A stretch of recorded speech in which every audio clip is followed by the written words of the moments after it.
안녕하세요. 2월 22일 목요일 마이드라에 오신 여러분들을 환영하고 축복합니다.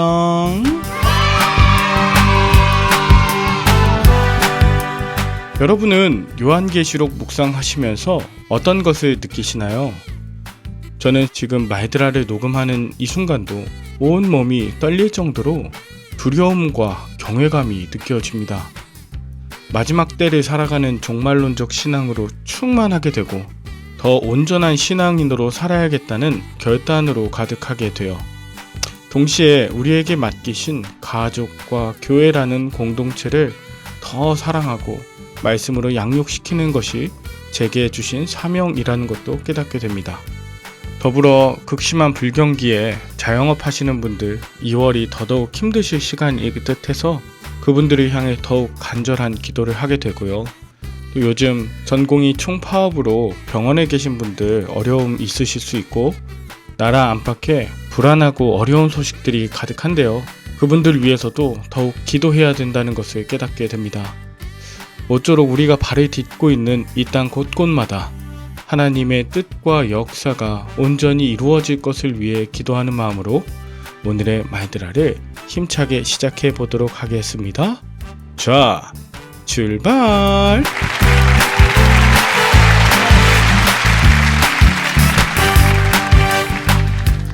오늘은 요한계시록 6장을 묵상해 보겠습니다.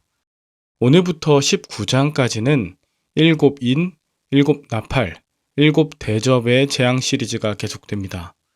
이 재앙 시리즈는 이 땅을 통치하는 것처럼 보이는 거대한 바벨론, 즉 로마 제국을 하나님이 심판하셔서 최종 승리를 이루신다는 것을 알려주는 거예요. 지난 4장과 5장에서 천상의 세계가 배경이었다면 오늘 본문은 다시 땅을 보여주면서 이 땅에 임하는 심판이 시작됩니다. 이 심판은 네 종류의 말을 탄 자들에 대한 이야기인데요. 본문 1절, 2절에 보면 어린 양이 첫 번째 인을 떼시자 흰말 탄 자가 활을 가졌고 면류관을 받고 나아가서 이기고 또 이기려고 합니다. 여기서 많은 신앙인들이 헷갈리는 부분이 여기 흰말 탄 자가 예수 그리스도가 아니냐 하는 것인데요. 이후에 19장에 흰말이 탄 자가 나오는데 거기에서는 예수님 맞습니다. 그러나 오늘 본문에 흰말 탄 자는 예수님이 아니에요. 예수님은 인을 떼시는 어린 양입니다. 흰 말을 탔다고 모두 예수님이라고 규정해서는 안 된다는 것이죠. 참고로 네 말 탄 자의 환상이 스가랴서 6장에도 나와요. 이 네 말 탄 자들도 모두 하나님이 보내신 피조물들입니다. 그래서 우리는 본문을 흐름과 맥락을 갖고 보는 것이 너무너무 중요해요. 그렇지 않다면 이단들처럼 여기서 한 구절, 저기서 한 구절 이런 식으로 편취 취식해서 하나님의 뜻과 상관없는 자신의 욕망을 채우는 교리를 만들기도 하는 것입니다. 이어서 3절과 4절에 보면 둘째 인을 떼실 때 붉은 말이 나와 그 탄자가 허락을 받아 땅에서 화평을 제하여 버리며 서로 죽이게 하고 또 큰 칼을 받았다고 합니다. 그러니까 첫 번째 인과 두 번째 인을 뗐을 때 나오는 흰말 탄자, 붉은 말 탄자, 이건 로마가 무력으로 얼마나 많은 사람들을 죽이고 있었는지를 보여주는 거예요. 그리고 5절에 보면 셋째 인을 떼었을 때 검은 말이 나옵니다. 그것은 손에 저울을 들고 6절 한 데나리온의 밀 한 되요 한 데나리온의 보리 석 되라고 하면서 흉년과 기근의 때에 얼마나 많은 사람들이 식량을 얻지 못해 고통받으며 죽어갔는가에 대한 것을 보여주는 것입니다. 그리고 7절과 8절엔 넷째 인을 떼는 장면이 나오는데 그때 청황색 말이 나옵니다. 그 청황색 말의 탄 자 이름이 사망이라고 하고 그 뒤에 음부가 그 뒤를 따르더라 라고 나옵니다. 그들이 땅 4분의 1의 권세를 얻어 검과 흉년과 사망과 땅의 들짐승들로부터 죽이더라고 합니다. 청황색 탄 자의 이름 사망이라는 것은 헬라어로 사나토스입니다. 이게 8절 하반절에 보면 칼과 기근 그리고 사망이라고 나오는데 근데 이 사망이라고 하는 것은 영어로 플레이그예요. 역병 또는 전염병이라는 뜻입니다.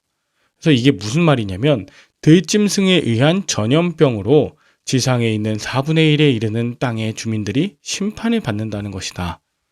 이 재앙들은 모두 하나님께서 심판을 위해 허락하신 징벌들이었습니다.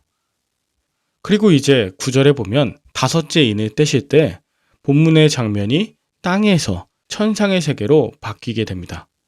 땅에 심판이 있을 때 천상에서 어떤 일이 있었나 보면 9절 다섯째 인을 떼실 때 내가 보니 하나님의 말씀과 그들이 가진 증거로 말미암아 죽임을 당한 영혼들이 제단 아래에 있어 10절 큰 소리로 불러 이르되 거룩하고 참되신 대주제여 땅에 거하는 자들을 심판하여 우리 피를 갚아주지 아니하시기를 어느 때까지 하시려 하나이까 라고 합니다.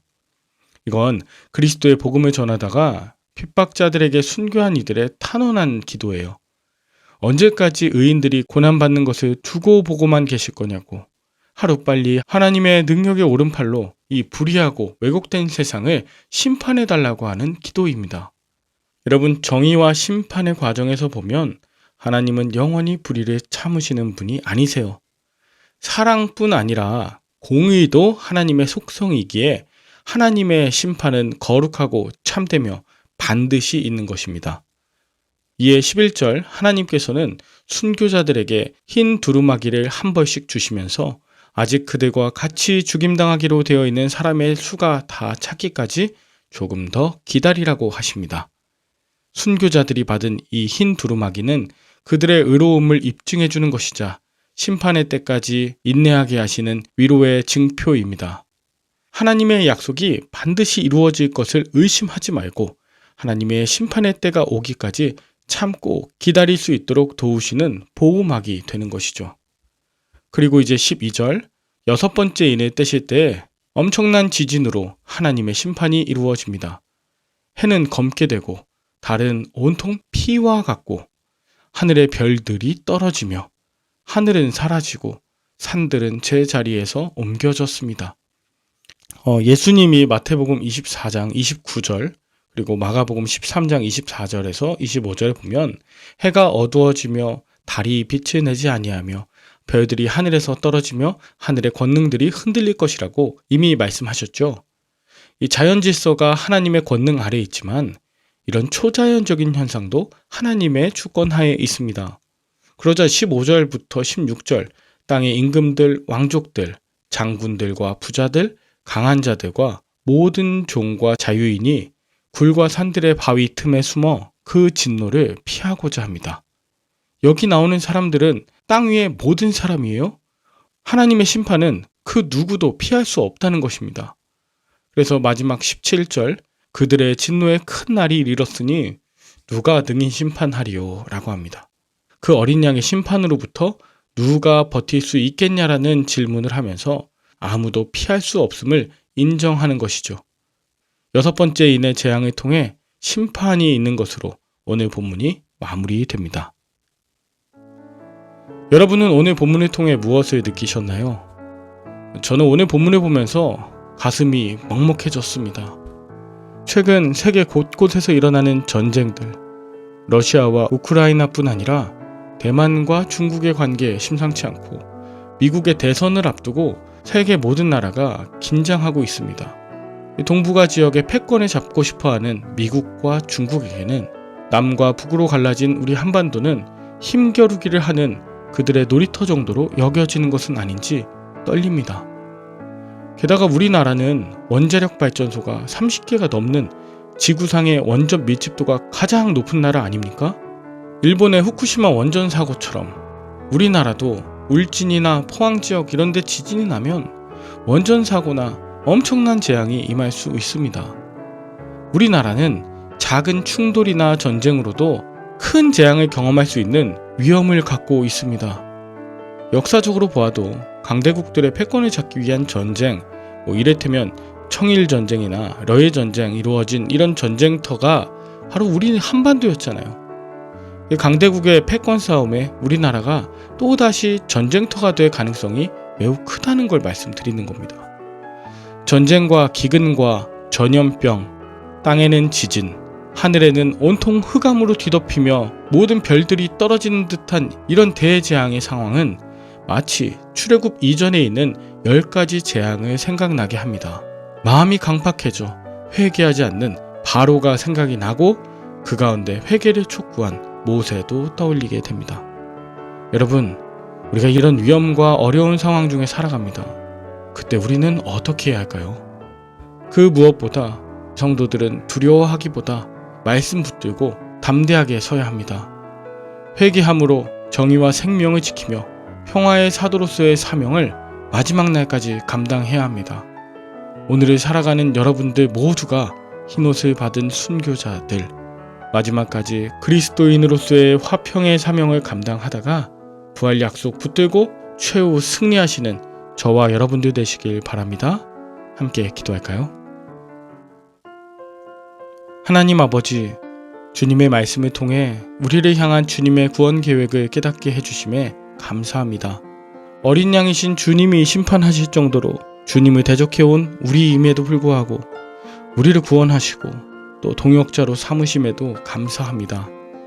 서로를 향한 반목과 적대 그리고 증오가 가득한 이 세대에 주님의 평화의 불빛을 들고 밝히는 우리 모두 되게 하여 주옵소서.